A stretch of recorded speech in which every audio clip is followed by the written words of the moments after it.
Welcome to Spotlight on Migraine, hosted by the Association of Migraine Disorders. Join us for fresh perspectives by medical experts and advocates as we explore the spectrum of migraine and dig deeper into this complex disease. This episode is brought to you in part by our generous sponsors, Amgen and Novartis. Shoshana Lipson is proving there is hope for the migraine community. Join us as we learn more about her online migraine support groups, which provide education on emerging treatments, guidance on insurance issues, and emotional support. Since 2015, Amgen and Novartis have been working together to develop pioneering therapies in Alzheimer's disease and migraine. Together, Amgen and Novartis share in a mission to fight migraine and the stereotypes and misconceptions surrounding this debilitating disease. Hello and welcome to Spotlight on Migraine. I'm Molly O'Brien. Today we're taking a closer look at migraine treatment, support groups, advocacy, and more, all from the patient perspective. I'd like to welcome our guest, Shoshana Lipson. She's a writer, a migraine patient, and an advocate. Shoshana, hello. Hi. Shoshana, will you tell us a little bit about what you do and a little bit about your background? Absolutely. Well, my background is really all around the nonprofit arena, different roles, and ended up doing nonprofit management and a lot of public speaking for several decades, actually.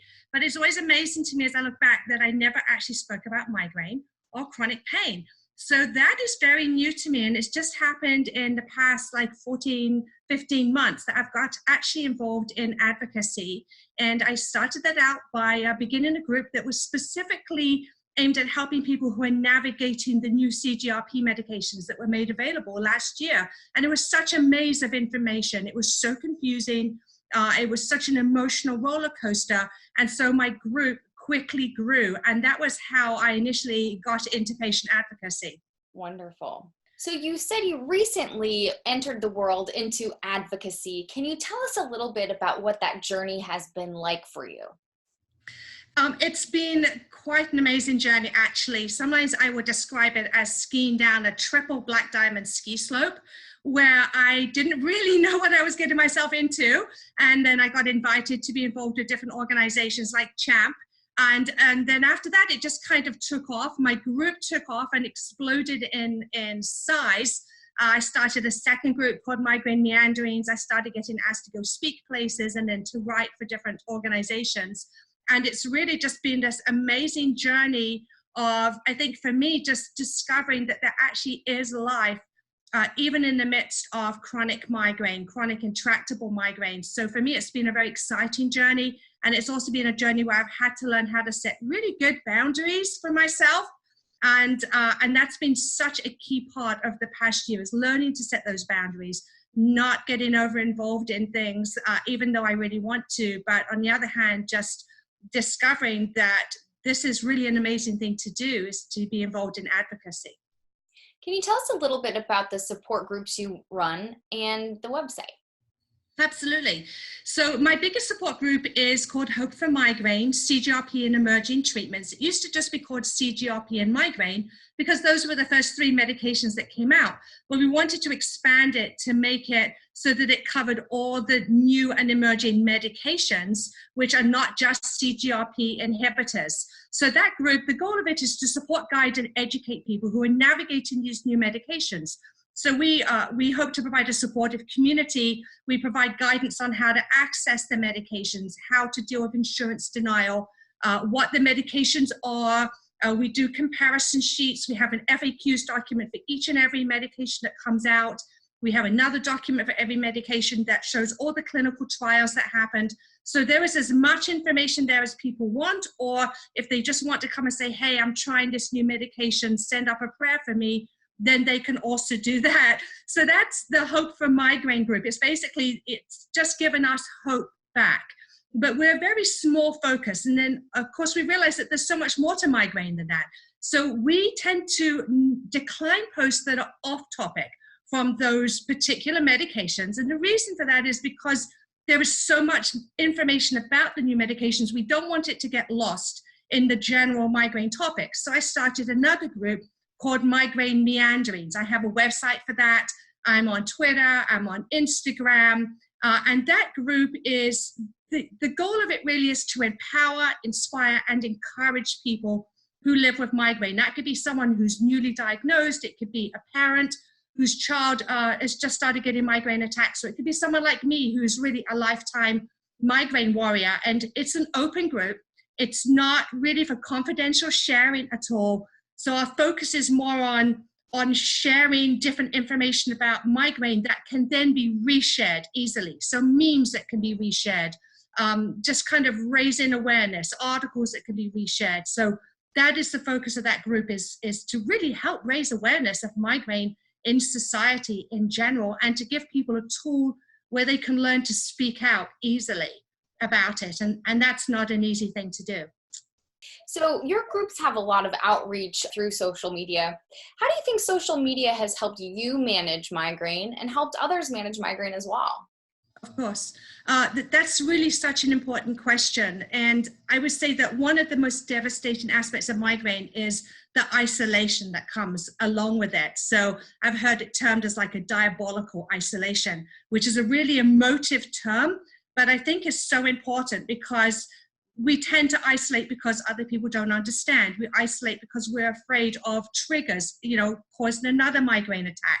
We isolate because we're just so exhausted from trying new medications and going to doctors, and just the fatigue that comes with migraine as well. And then, of course, there's the attacks when you really can't do anything. So that isolation has a lot of negative effects on us psychologically. When I discovered that there was an online community, it's not like physically I all of a sudden became better. I didn't. In fact, I've gone downhill since I've got involved in this. But emotionally, I would say I'm just coping so much better because I've met some amazing people. I've discovered that I'm not alone, that there are so many other people out there like me who are really sick. And it's horrible to get excited about other people being sick, but it sounds like a terrible thing to say, but it's really very comforting to know that you're not the only person, and it kind of normalizes things. Does that make sense? Oh my goodness, it makes so much sense. One of your groups, Hope for Migraine, really takes a look at the CGRP medication, the CGRP blockers. What have you learned about this medication over the past year? I'm really not sure where to start. I think just kind of discovering that this really is a new frontier in the treatment of migraine.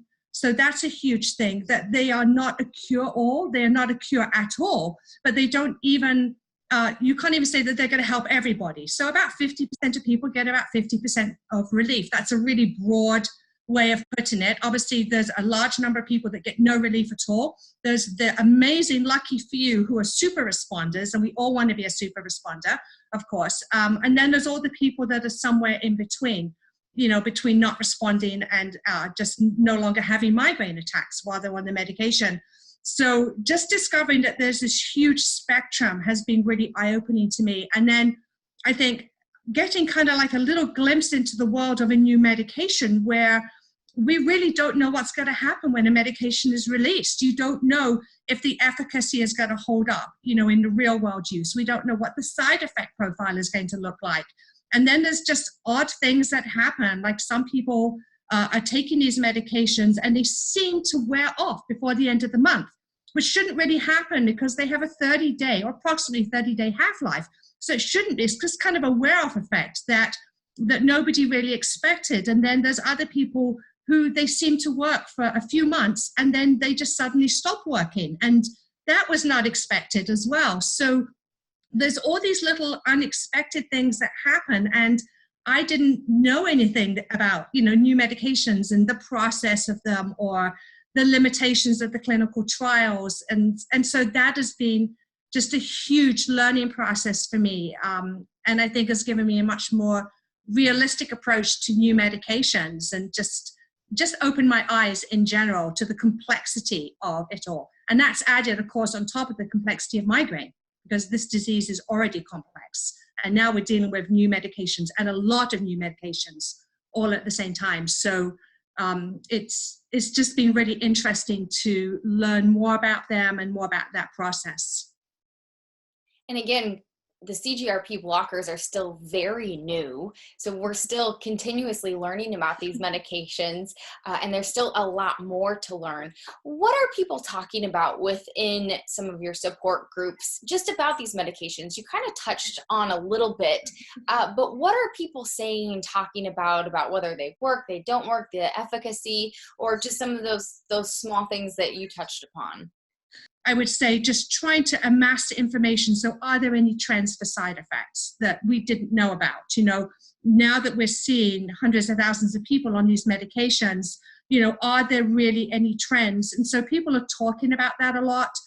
They want to know how to report potential side effects. And that's so important to do, because that way all the information can be amassed together. And then hopefully, a scientific approach can be put to it. Because my group obviously is not a scientific group. It's not for research, it's anecdotal. But when you have 10,000 people saying something, then that definitely has weight. So it's important. And then on the other side, we have people who talk about the new normal. These medications have transformed their lives. And you would think that would be fabulous. But if you've had chronic migraine for years and all of a sudden you don't, let's say you go from 30 days to 1 day a month of migraine, what do you do with your life? I mean, it's fabulous, but really, what do? You have to relearn how to interact with people and how to respond to society and how to just make appointments that you think you may be able to keep. And, are you going to be able to go back to work if you had to stop working? So we have a lot of conversations about that. What does it mean if I get better? And if I get better, I'm still afraid I'm going to get worse again. And then there's the big discussion is about insurance companies. So trying to access the medications, medication switching that seems to happen. Insurance companies will approve one, not the other. And even if you've been on one, they'll try to switch you to another, or your co-pays get changed, or all of a sudden they decline the medications altogether. And so there's a lot of frustration and exhaustion in trying to figure out how to navigate the insurance landscape for this as well. And that is a big discussion. And I think finally, there's so much I could say about this. It's amazing. I think the other aspect would be discussion with people's doctors. It's no longer the parental model, right, where they tell us what to do and we do it. Most doctors are not trained in headache disorders. They're just not trained, even neurologists. And that means that we need to educate ourselves, and we need to partner with our doctors, and we need to talk to them. And so we talk about that a lot in our group as well. Really touching some of the things that you pointed out there. Myself, I got emotional just thinking about what happens if I get better, what happens if I don't get better. It's so emotional, and I can totally relate. So tough discussions, but sounds like it's really good for migraine patients to have each other, right? Just to be able to have that network of people and support and know that there are others going through it. You talked a little bit about those side effects and ones that were not expected. Anything that you are hearing from those within the support group, maybe that were either expected or that were not expected? Some of the unexpected side effects, and I think it's becoming clear that these probably are side effects. They have not been officially added to any of the medication guides yet. Hopefully they will be. Hair loss is a really big thing, and we're not talking about just a few strands of hair. We're talking about clumps of hair. I know for myself that there was hair all over my apartment, and you couldn't tell that I was losing it. As you can see, I have a lot of hair, but my husband could see it because it was everywhere. It was just all over the carpet. And I just have never experienced hair loss before. And that stopped within 6 to 8 weeks of me getting off that medication. So that's a very common side effect that we're seeing in the group.